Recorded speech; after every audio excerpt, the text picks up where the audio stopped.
歡迎大家嚟今日個記者會。首先呢，發展局局長會就今年10月至12月季度嘅賣地計劃呢，就同大家有個簡報，跟住呢就會接受大家嘅提問嘅。唔該，局長。好，各位傳媒朋友，大家好。今日呢，我就同各位介紹下政府喺今個財政年度第3季，即係10月至12月嘅賣地計劃。咁我進入呢個第3季之前呢，因為我哋而家都過咗2季啦，咁我想先就今年度呢上半年嘅私人房屋土地供應呢，就同大家做一個總結。上半年唔同來源嘅私人房屋土地供應呢，可以俾我哋興建合共大約6000個單位。呢一個呢係我哋年度供應目標，我哋呢個目標係12900個單位啦，大約4/7嘅。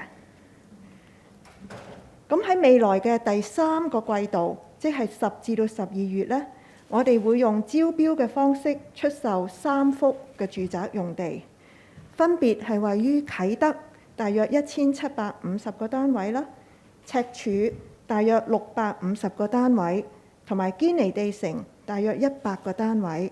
咁呢3幅土地呢，合共可以提供大約2500個單位嘅。另外，香港鐵路有限公司同埋市區重建局呢，喺第3季都各有項目推出嘅。港鐵公司呢，就會喺第3季為呢一個小蠔灣嘅項目呢進行第1期嘅招標，預計呢可以提供大約1400個單位嘅。市建局呢，就計劃喺位於西營盤皇后大道西賢居里嘅發展項目招標，預計可以提供大約200個單位。仲有一個來源就係我哋私人發展同埋重建嘅項目啦。呢方面呢，喺第3季，我哋預計有2個項目呢會喺季內完成所需嘅地契修訂，一共呢係提供大約1800個單位。換句話講，以上唔同嘅來源呢，喺第3季度呢提出嚟嘅土地係可以支持興建合共大約5900個單位嘅。咁呢5900個單位喺第3季度，連同剛才我開始嘅時候話上半年度嘅供應呢，我哋預計呢3季合共可以提供大約11900個單位，係今年私人房屋供應目標嘅90%多嘅。呢個數字當然未曾完全反映第2季度嚟自唔需要修訂契約嘅私人發展項目嘅供應嘅，因為呢個數字一般呢都會有啲滯後嘅。咁而家我講一講商業用地。我哋今年8月呢成功為觀塘安達臣道一幅用地招標，喺第3季我哋會推出另一幅鄰近嘅商業用地，可以提供大約10250平方米嘅總樓面面積。呢幅用地呢，同樣都係位於安達臣道石礦場公營房屋群嘅中間，預計可以作零售同埋餐飲等商業用途，照顧區內居民嘅需要。除此之外呢，市建局亦都計劃推出觀塘市中心發展區嘅商業項目，可以提供大約20萬平方米總樓面面積。環球經濟前景呢，的確係充滿挑戰嘅，香港亦都唔例外。樓市嘅氣氛相對以往呢係疲弱，社會上可能有啲人會擔心政府會唔會因為咁樣就放慢我哋造地建屋嘅步伐。我喺呢度同大家強調，市民對於增加並且加快土地房屋供應呢係有殷切嘅期望嘅。土地亦都係社會未來發展嘅重要資本，我哋唔會，亦都唔能夠純粹因為目前嘅經濟環境呢而放慢我哋造地推地嘅腳步。我哋會繼續貫徹多管齊下嘅造地策略，並且以一個持之以恆嘅態度提供土地呢各作發展之用嘅。咁而家希望大家容許我呢用英文做一個嘅介紹。Today I will introduce the government's land sale program in the third quarter of this financial year, which is October to December. Before I do so, let me first provide an update on the private housing land supply in the first half of this financial year. The various sources of private housing land supply for the first and second quarters taken together will support the supply of some 6,000 flats, which is around 47% of the annual supply targets, which stands at 12,900 flats.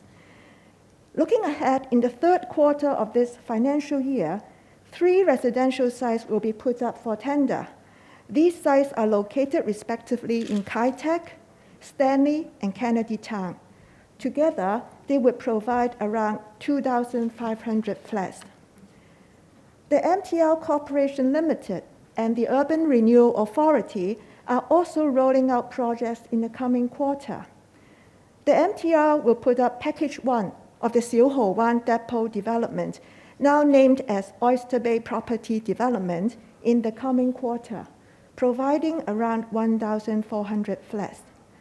The Urban Renewal Authority also plans to tender its project in Sai Ying Pun, providing around 200 flats. In addition, 2 private development projects are expected to complete their lease modifications in the third quarter, providing a supply of about 1,800 flats. Taking all the above sources together, the total private housing land supply in the third quarter will therefore support the development of around 5,900 flats. Together with the supply from the first half of the year, the total private housing land supply for the first 3 quarters is expected to support some 11,900 flats, exceeding 90% of our annual target for private housing supply. Of course, the total supply so far has not completely reflected private development projects not requiring lease modifications, as such figures are only available at a later stage. Now on commercial land. We have successfully sold a site on Anderson Road, Kwun Tong in August. In the third quarter, we plan to put up for tender another commercial site nearby, capable of providing around 10,250 square meters of gross floor area. This site is located at the center of the Anderson Road Quarry housing development and is expected to be used for commercial facilities such as retail and dining, serving the needs of residents in the area. On top of that, the URA plans to tender its commercial projects in Kwun Tong Town Center, providing around 200,000 square meters of GFA. The global economic outlook is indeed full of challenges. Hong Kong is no exception, and the atmosphere of the local property market is relatively weak at the moment. Some may worry that the government will slow down our efforts in supplying land. I would like to stress that the government is keenly aware of the public expectation for us to increase as well as expedite land and housing supply. We also know too well that land resources remain an important capital for the future development of our society. We cannot afford to slow down our efforts in supplying land just because of the economic situation before us. So we will continue to adopt a multi-pronged approach to increase land supply and sustain our efforts in providing land to support Hong Kong's development. Thank you. 咁而家睇下各位有啲咩問題？請大家提問之前呢，先介紹自己嚟自邊間傳媒機構嘅。嗰邊白色衫嗰位女士。Now TV 嘅，想問下，因為加息呢個因素啦，會唔會影響投標意欲，造成流標嘅風險高，進而影響庫房收入呢？我諗正如頭先所講啦，而家嗰個經濟環境咧，的確係有佢唔明朗嘅因素嘅。息口咧係為我哋嘅經濟發展同埋我哋嘅房地產發展咧係造成壓力嘅。但係我哋都要強調咧。其實政府唔會因為而家眼前嘅環境咧而放慢我哋推地嘅步伐，我哋仍然都會穩定咁樣咧向市場提供土地作興建私人房屋之用，因為我哋好清楚其實而家嗰個社會對於我哋私營房屋、公營房屋嗰個需求咧仍然係好迫切嘅，而且我哋而家嘅樓價大家都睇到，都係一般大家都批評。唔係我哋一般市民可以負擔嘅水平，所以我哋係唔放慢得個腳步。當然而家喺咁樣嘅經濟環境，我哋明白有陣時我哋攞翻嚟嘅地價呢，可能唔係我哋當初想像嘅咁高嘅。咁但係呢一個都唔影響我哋推地嘅決心。而我諗我哋嘅地政總署嘅同事啦，其實所有嘅估價師都係㗎啦，佢哋每一次嘅估價都一定會參考當下嗰個市場嘅情況咧，去作出一個估值嘅。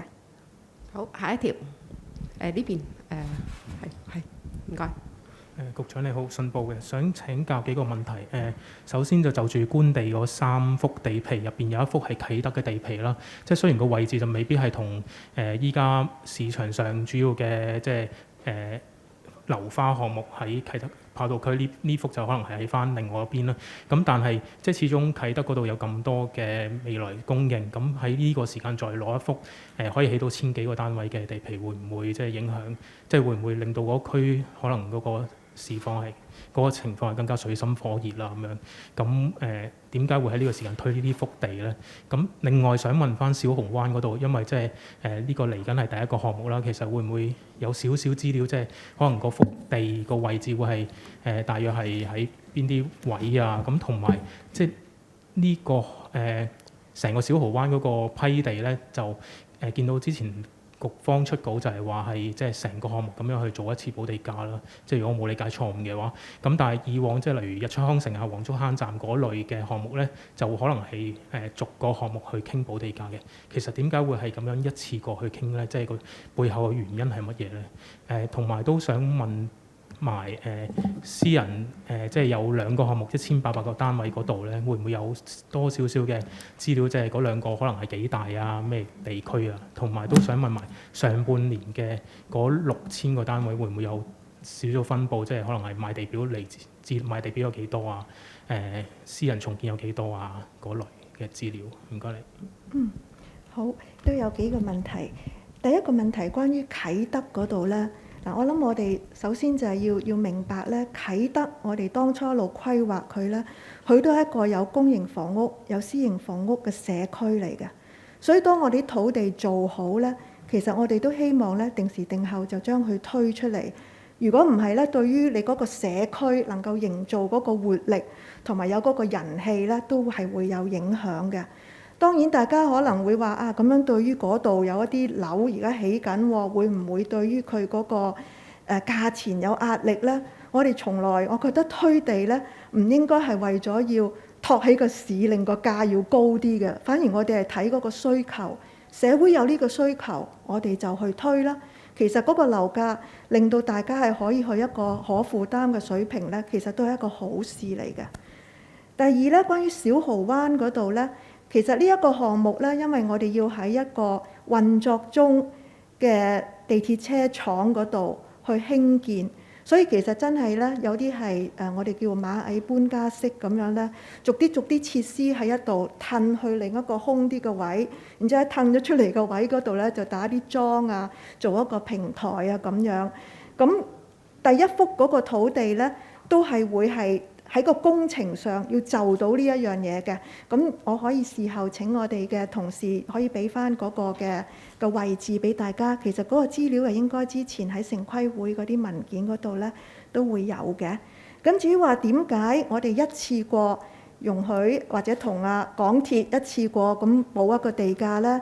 其實我覺得都可以想像一個橫跨咁多年嘅發展項目，對於負責發展嗰方嚟講咧，佢都希望有一啲肯定性啊！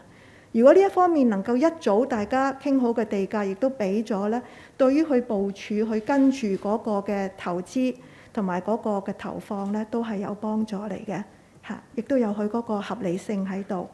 咁最後咧，你提到話我哋上半年嗰6000個單位嗰個供應來源咧，其實都係喺翻我哋平日每一個季度講嗰啲嘅賣地啦、市建局啦，同埋港鐵項目，同埋係一啲地契修訂嘅供應，嗰啲都係一啲公開嘅資料，或者我暫時喺呢度唔重複啦。好，下一條，嗰邊白色衫嗰位男士。你好 TVB，想問下，咁而家距離定嘅全年地價收入啦，目標1200億都幾遠，咁賣地收入條數係會點樣追呢？咁係咪因為咁啦，就推出啲貴啲嘅地皮，同埋咁又擔唔擔心會因為貴啦而流標，市場反應就會更加冷淡咁呢？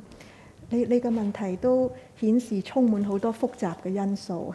咁其實呢，我諗我哋首先要知道自己想推咩地先。然之後喺推嗰啲地嗰度呢，我哋都會做一個合理嘅估值啦。我哋一定係超過個底價呢，我哋先至去賣嘅。正如我方才提到啦，我相信嚟緊呢啲地嘅估值同我哋當初喺今年財政年度頭嘅時候可能嘅一啲預算嘅估計，或者的確係會有啲壓力啦，可能有下行嘅壓力。但係其實我哋都要睇返我哋推地嘅決心先。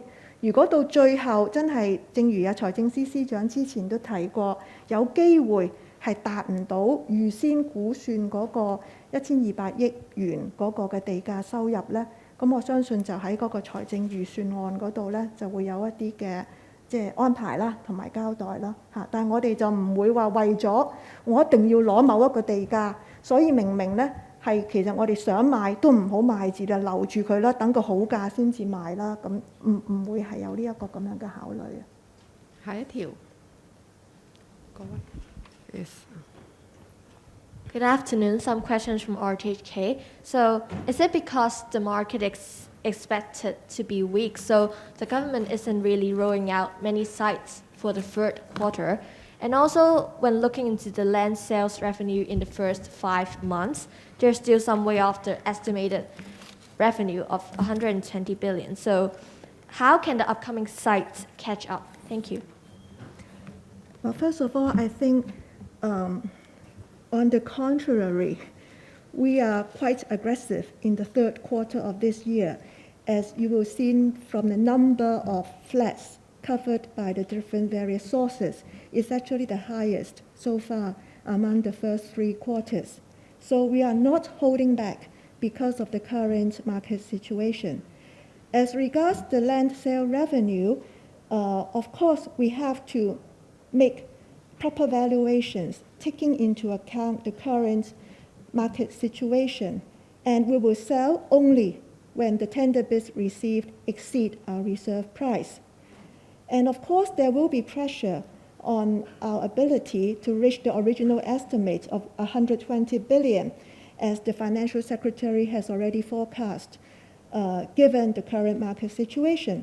But I think we have to go back to our objective. Our objective is to increase land supply in a stable and steady manner, and we do our proper valuation.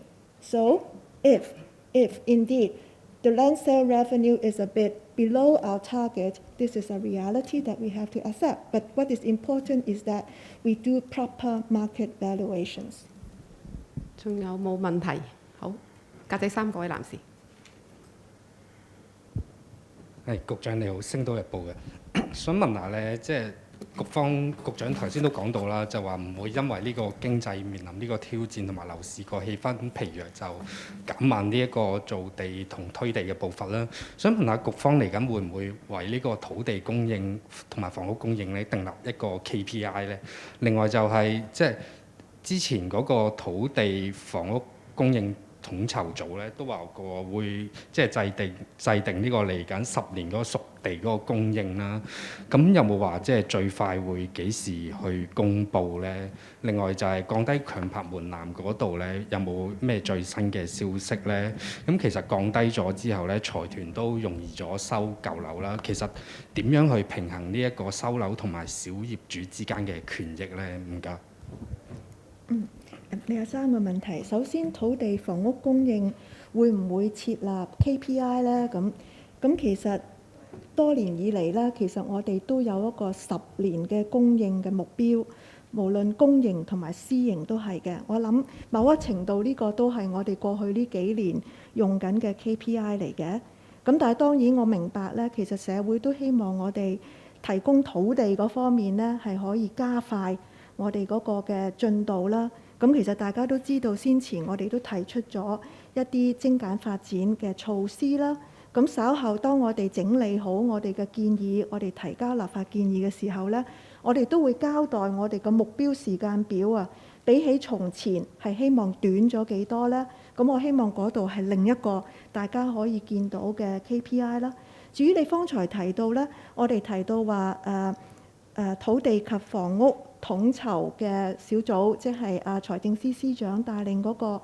我哋之前提過呢，話我哋會提供一個10年嘅熟地供應嘅預測。我哋正在係進行緊呢一個功夫，組織緊嗰啲嘅數據嘅。我哋都希望呢能夠盡快呢係喺施政報告之後呢，可以向大家呢做一個交代嘅。仲有冇問題？